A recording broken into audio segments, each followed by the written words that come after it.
What is up, friends? It is your friendly neighborhood BJJ podcaster, Rafa Sparza, coming to you with another installment of Running the Gauntlet, a grappling hour spinoff. So what we're doing on this show is we take 6 hot topics per day. If you were looking at the countdown, you would know what the 6 topics are. But if you're joining in now, all good. We're going to take care of you in a second. But a couple quick things up top. Thank you guys so much for tuning in. You guys are part of the show.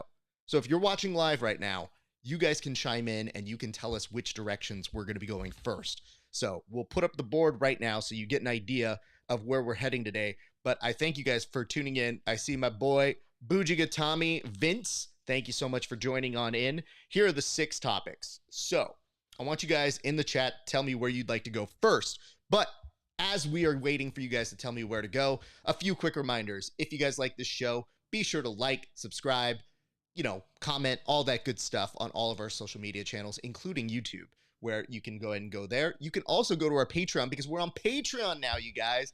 If you go to Patreon, go to patreon.com/grappling hour, and you can see our interviews 30 days before anybody else with early access. And for a few extra dollars, you can also get in on some of the bonus content that's not available anywhere else. Meaning you get to see tape study breakdowns. You get to see people roasting my competition footage. And you get to see extra bonus content, including interviews on a special topic. Recently, we just did one about the biggest pet peeves people have in jiu-jitsu. So that is something that we're going to be continuing to do. And if you do join that tier, you are able to go ahead and pitch topics. So I am very happy that you guys are joining those things. I've gotten a lot of love, a lot of support, and some friends sending in some very nice notes. All right, as I was saying, in the comment section, if you guys want to let us know where we're going to start here today, I think I kind of have an inclination to start with one of these. So you're going to go with dislike. Okay, I see that. All right, then that's how we go. Bujigatami, you called it on out. Dislike. This week, The Rock rejoined the WWE, which would be gangbuster business, except for one thing. Cody Rhodes has to finish a story here, people. We're going to be here longer than the kid was, Fred Savage was, in The Princess Bride, waiting for Peter Falk to finish telling that goddamn story. Here's the issue. We all like The Rock. Well, not all of us. Vin Diesel, not a huge fan. However, most of us do. However, the WWE, you can tell the story a million different ways. They told it the wrong way. So now you have 2 issues here. You have the biggest babyface in wrestling, who may not be the biggest babyface in wrestling with the championship. You have The Rock, who's squandering his star potential, and yet people are up in arms. I want to tell you this one thing. Do not try to book this. Let it happen, but give them that response and make them put the belt on Cody Rhodes so we can stop disrespecting the Cody Rhodes family, including Dusty. I'm done with it. Bam! Right on 1 minute. So that's where we was. Bujigatami, dislike. Not the topic, just hating. Thank you very much. I forged ahead.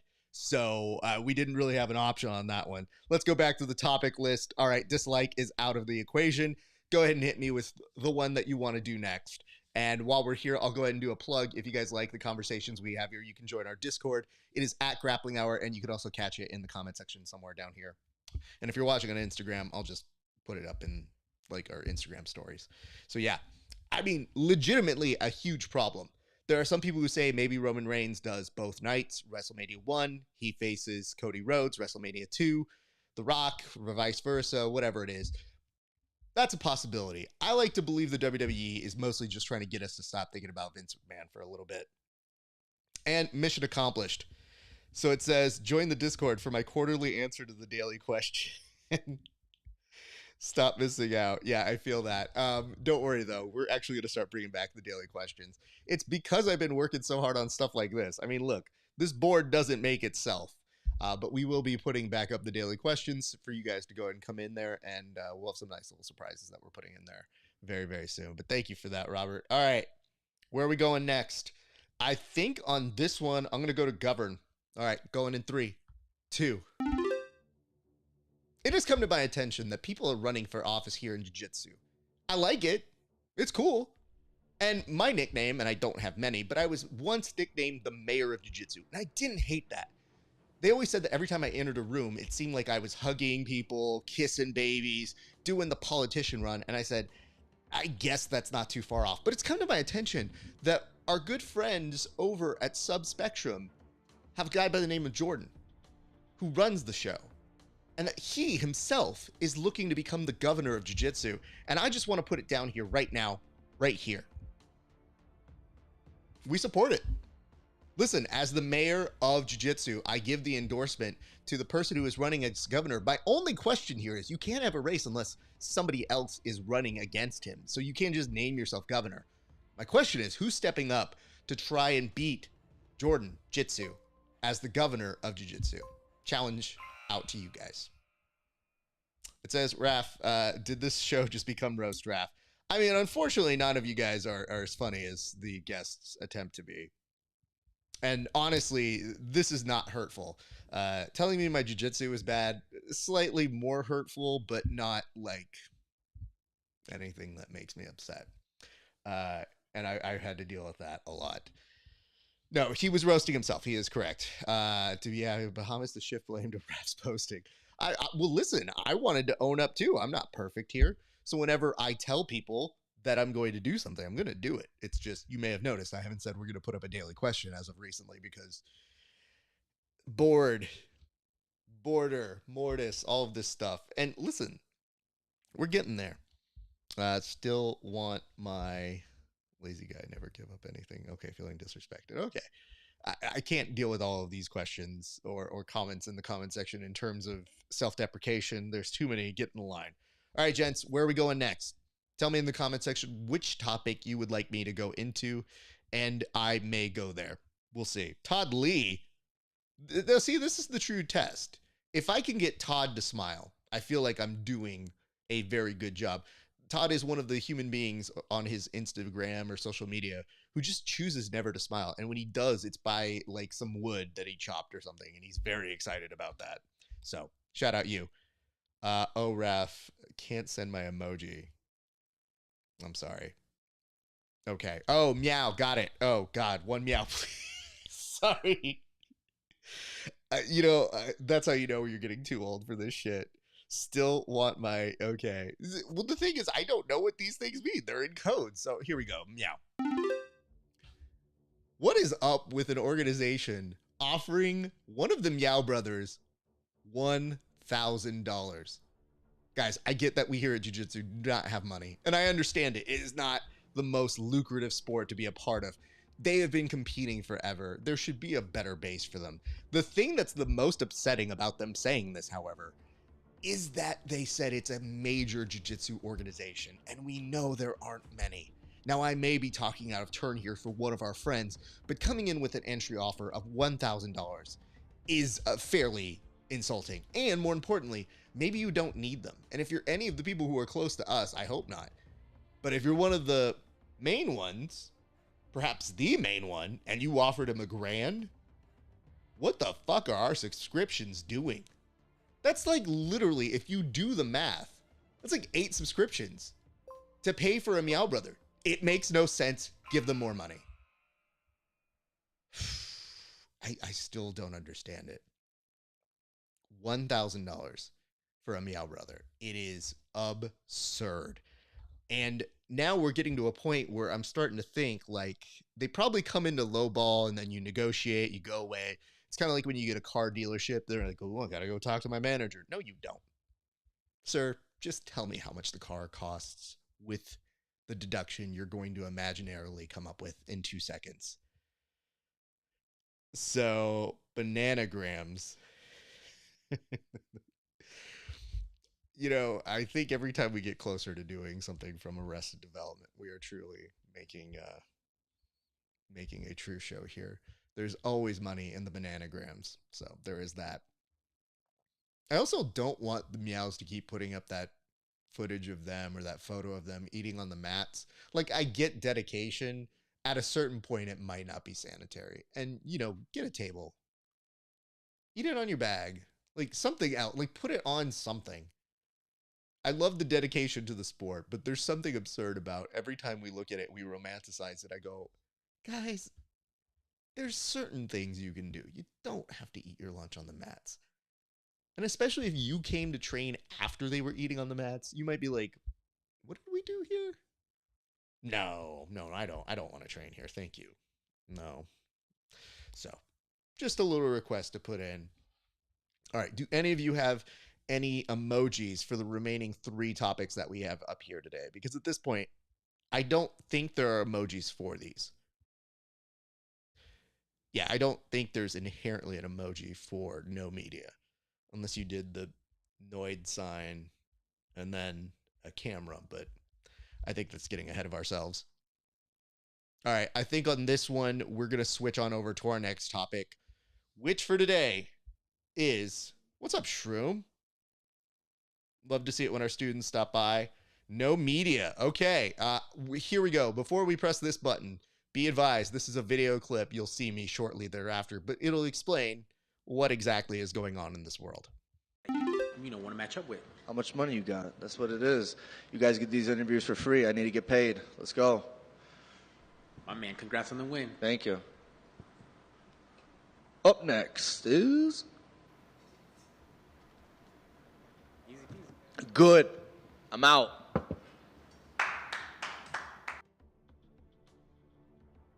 Let me just put it to you, athletes, very easily. This is a two-way relationship. I've worked on that press row. It is long, it is grueling. The last thing you want is somebody who's just gonna come in to be a dick for no reason. And more importantly, like, we're all there to report on you. This is the best that I have seen out of any UFC press row in a long time. That dude basically insulted them, and then they said, no, thank you, we won't ask you a question now. I really want to point this out. We're there to celebrate your wins. Yes, and to occasionally ask you tough questions. That clock doesn't matter right now. I still got 36 seconds. The issue that happens is you treat them like shit. They're going to basically say, hey, every once in a while, we're not going to take that. And that's the first time I've seen that press row actually get up in arms and say, yeah, dude, not us, not now. I just love the fact that we now have people, because we turn so many people against media, that they feel like this grandstanding is really making a point. And when crickets happened at the end of that, it was embarrassing for that dude, and it should be embarrassing. So let me just say this, dude, you're not that interesting, and I'm sorry that you had to show up to do your job, which is written in your contract, period. Robert Pilgrim says, press solidarity generally has been so weak at the UFC. Absolutely. You've had Dana White insult the intelligence of that press row almost as a regular occurrence. And then you have seen the media comments or the social media comments in those sections saying like, yeah, way to go, Dana. They're fucking dumb. And they're just parroting what this asshole is often saying to that group of people. And I will tell you this, it is hard work. Being in that room sucks. Your brain doesn't stay there all the time. And on occasion, you're there to ask questions of accountability that most people, even at their bravest, would not be able to ask. So yeah, when we get a win in the press row, we applaud it. But nothing made me laugh harder than when everybody just goes, nope, okay. Then why don't you go? And the dude tried to be like, yeah, I'm happy nobody asked me a question. So, you know what it is? There's something weird about how in our sport, for MMA, this is kind of a thing that people are railing on against. In every other sport, everybody's like, hey, I get it. You guys are here. This sucks. I just won a game. I lost a game. I really don't want to talk about it, but here I am. And it gives us insight into what just happened. When the dude's sitting there and being like, I don't want to be here, okay? You guys need to pay me for these. Dude, you're not that interesting to get paid. We all just got collectively bored. And it says, still, silence meant he didn't have to do a slur this time. I mean, that's not even getting into that. I wanted to isolate this to just the one issue, which was this dude sucks because, and fill in the blank. And in this particular case, basically telling people, fuck you guys, right response. Press row, love you guys, good job. We don't always get to say those things, but I feel like we landed the dismount on that one. So, all right, back to the last couple topics. There's 2 left here. I'm going to go with this one. Let's just get out of the way. Grammys. All right. It happened yesterday. Very excited for it. Didn't get to watch all of it, but I will tell you they did make some course corrections. For one, they gave Miley Cyrus her first and second Grammys. Good job. She's deserved it for a while. Then you gave, for whatever reason, Taylor Swift her 4th Album of the Year award. Good Lord. Tracy Chapman got some great reviews for performing with a karaoke singer who does country music. Not very familiar with him. But I guess the real story here is this. Jay-Z was complaining about the fact that Beyonce has never gotten an Album of the Year award, which, by the way, you've given Taylor Swift 4, so no big. You could give one, but I guess he was complaining. He's like, she has the most Grammys and yet not an Album of the Year. How do you do that? Well, you just give her a lot of shitty Grammys. I guess that's really what it comes down to. I love that people are just complaining now that they don't get enough Grammys, when in actuality, I'm like, does it really mean much anymore? He gave Taylor 4. Can't mean that much, right? The Grammys are always going to be ripe in controversy. Here's the reason why I always like watching them. The performances tend to be pretty good, and the direction in the recent years has been amazing. They have directed them so incredibly well. I'm very jealous, and I don't know that people in our sport kind of recognize we lift things from them. And it says, Beyonce versus Taylor again. Where's Kanye? Don't worry. He was trending yesterday because people couldn't figure that Jay-Z could make that sort of statement with his own brain. They were like, oh, Kanye got to him. And it's like, dude, Kanye out there somewhere, not anywhere close to humanity or reality. So who knows? But I want to make it very clear.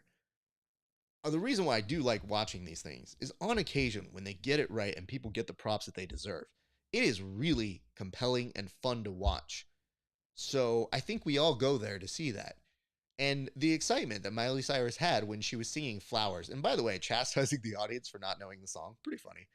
And then the nerve to introduce I Just Won a Grammy. And I thought that's real authenticity right there. Like, she was very excited about it. And she's a great performer. She's done a lot of incredible work in the past, almost 2 decades now. And I want to point this out. The fact that we didn't give her shit for Party in the USA, which is essentially now a backup national anthem in case we need it, we kind of fucked up. So we should be making better on that. I have to be honest with you guys. This last topic, this one's going to be hard. I actually have to pull up some help here because I may need some slight assistance. So if you see me casually stream looking down, you will understand why I'm doing it. But I've been toiling back and forth on this one, and this may test me the most because it's the one that maybe I'm the most invested in this week. Cody definitely got invested. Didn't dislike the video. I didn't go that far. I know a lot of my friends did. I got text earlier this morning. It's like, what do you make of these shenanigans with Cody Rhodes? And I was like, dude, I'm not in charge here. And more importantly, everybody fantasy booking it, like, let them tell the story. And if it's a shitty story, tell them it's a shitty story. Beyonce, Taylor, whatever. Happy for them and their insane, rabid fans. But this is the one. It's going to be tough this week. So let's see if I can actually do this in a minute, because I might change my mind. All right, I prefaced it. Let's get straight to the very last topic of the day, which, my friends, is Setlist. All right, let's get it done in 1 minute. Usher is about to headline the Super Bowl this weekend at halftime. Usher is the last of a dying breed. That is why I'm telling him no slow songs. You might get one, that's fine. Most people, when they do the Super Bowl, end on a dumb, slow song. You don't need to do that. Most of the time, they're lip syncing too. Usher, you're the last of a dying breed that can actually dance and sing. I need you for 15 minutes straight to just dance the shit off of that stage. I'm not talking like Shakira dance, who, by the way, did a great job, but she had to carry Jennifer Lopez. I'm telling you, I need you to come through. Here's the set list that I'm thinking. First and foremost, it's a sizzle. Caught Up, She Came to Give It to You. Then we go straight into a toaster pop-up like Rey Mysterio Jr. It's going to be OMG, You Make Me Wanna, My Way, You Don't Gotta Call, DJ God Is Falling in Love, Love in This Club, Yeah, and then end with Without You. And on Yeah, I need Luda and I need Little John. I need the thunderclap. I need the full-on dance. Give me all of that and more. Thank you. I didn't think I could do it. I wasn't sure I could do it, but I did it. let me explain myself. All right. Usher is now going to headline the Super Bowl halftime show. And again, most people can't sing and dance. It's a very dying breed. And we're at a stage now where most people, when they get on, if they just stand there, they get applause and people are like, they killed it. And it's like, no, you didn't. And like now they have so many backup dancers. Before, Michael Jackson had to rent 4 backup dancers just to do one Super Bowl halftime show. And it was very good. It's a little dated. And if I'm being honest, like Mike kind of like sleepwalked through that one. And now the more that we know about his habits with drugs, he might have actually been sleepwalking through that one. Anyway, not what I'm saying. Usher is one of the last people who could actually sing and dance. And so for me, this is a big one. And I've been very clear. No slow songs. I know some of you are going to be like, but what about You Remind Me Of? Yeah, that's cool too. If he does Confessions, I won't hate him. But like, we can't do the stripper song. I don't mind. That should be in there. And he might be lifting parts of his Las Vegas residency. And he's in shape. Most people, when they do the Super Bowl, are like, do I have to go work out for this? God damn it, I'm not ready for it. So, here is why. When I say toaster pop-up, I'm talking that elevated platform where you just pop out. It's the Michael Jackson, Rey Mysterio, like, whoop, boom. And you pop, sizzle, look at everybody.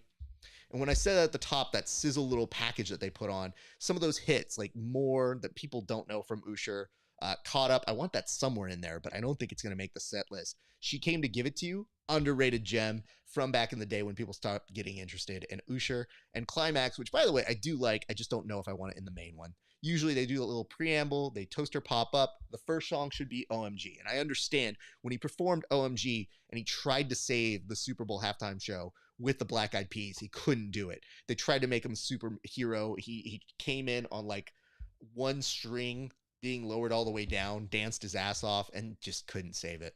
I'd like to see him get another crack at it. Justin Timberlake got to do Rock Your Body twice, okay? And we all know what he did. He fucked up the first time. That's his fault. Don't blame Janet. That's his fault. And she gave him that last song. And you know what? Credit to Janet. Because if you give her the blame, you better give her the fucking credit. These are much better halftime shows because of her. Yeah. They gave it to old people like the Stones and Tom Petty.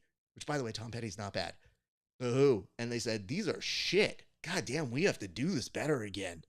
And guess what? After that, people started investing way more money to the point where there was an LCD screen where Madonna didn't look cryptic and looked like maybe she was keeping up at 3/4 of the speed of her backup dancers. What I'm telling you is this. They have poured more money into this. And now you get a better presentation because of her. And let's go back to this. Janet actually was one of the first that said, don't do a slow song. Most of the times you end with your Heal the World. You end with Beyonce's Halo. Didn't need. Madonna, Like a Prayer, wasn't singing it live remotely. They're always lip syncing a slow song. Lady Gaga went fast. Usher, I think, should go fast. And if it's Without You, sure. I think that's how he closes out most of his sets. But it really should be, yeah, Little John, Ludacris, dance the fuck off the floor. That's what I got. I hope I was able to bring some clarity to most of these topics, but we did go throughout the board here. I got a couple seconds here for any last questions that you got. While I'm waiting for you guys to throw those in, I will address a couple things here. First and foremost, yes, we are on Patreon. You can go give us some support. It is Grappling Hour at Patreon. So patreon.com/Grappling Hour. Give us a little bit of a look. We've got lots of different things up for you guys. Early access, $5 a month. You can see our interviews 30 days before anybody else. We have a series of interviews that are up there with people new and old, and we just booked somebody before I was on here, which was why I was late, sorry. And that person, I think you will be very interested to hear from. So we are doing that. Additionally, we're going to have a fight companion this Friday, and I think we're just going to do it straight here from the studio, but it is going to be for Who's Number One. So very excited about that. And tomorrow there is a YouTube premiere of our interview with Bobby Winter, who is fighting at Cage Warriors in February of this month. We are in February. Who forgot that? Me. And that is going to be February 23rd. So keep a lookout for that. I think you'll like that interview. And we do a nice thing in that video. So I think you might want to watch that one. We'll put up some clips to get you excited about that one. Additionally, You can join our Discord to continue the conversations that we have here on the show. And I think there was a couple last things I needed to address. I did get a note over here when I was soliciting questions. And from one of them, they said, what about main character jiu-jitsu? I unfortunately didn't get to follow that one yesterday, but I did see that the end result was a win for good friend of the show, Mo Black. And no surprise there. She is awesome. I sent her a congratulations text, and I was so happy. Like, she is somebody that you root for in the sport, and I continue not being surprised by how good she is. Additionally, did you guys know that we have merch? My apologies if this sounds somewhat loud, but I need to put this down somewhere. Yeah. Check this out. You can go ahead and on our website, get a t-shirt. T-shirts, $25 per shirt. You can go to rafesparza.com/merch. Get that right here. And because it's raining and it's cold, you guys need a hoodie. Look at this shit. This is so warm. Rain doesn't affect me. I am warm. Look at this. And it says legit in the hood at presently. Soft AF. It really is. And like now that I'm having to deal with rain in Los Angeles, I am doing just fine because I have this hoodie. And it is keeping me very warm. That runs for $45. You can go on over to rafesparza.com/merch. And the hoodie's $45, t-shirts $25, combo of them together $60. Now, if you're doing some math, that saves you some monies. Huh? Do it right now. It supports the show. I appreciate you guys joining the Patreon, supports the show, and even commenting, liking, and subscribing these videos. You got it right. Supports the show, and therefore supports the athletes that want to talk to the media. To my knowledge, the people who show up on my show actually want to talk to me. And even when they don't, we make them talk to us. We don't take no mess here. It's a real deal. So that's what we got for you this week. Again, Friday, doing a fight companion here from the studio for Who's Number One. Very excited for that one. We also are going to be doing more interviews, so keep a lookout for that. We're going to be posting some stuff on our Patreon page that is exclusive to our Patreon members. So that, again, patreon.com/grappling hour and much, much more. So keep an eye out, guys. We're going to be very busy here at the Grappling Hour. I think that's going to do it for us, you guys. It's been a great day for grappling. We'll see you back on the mats.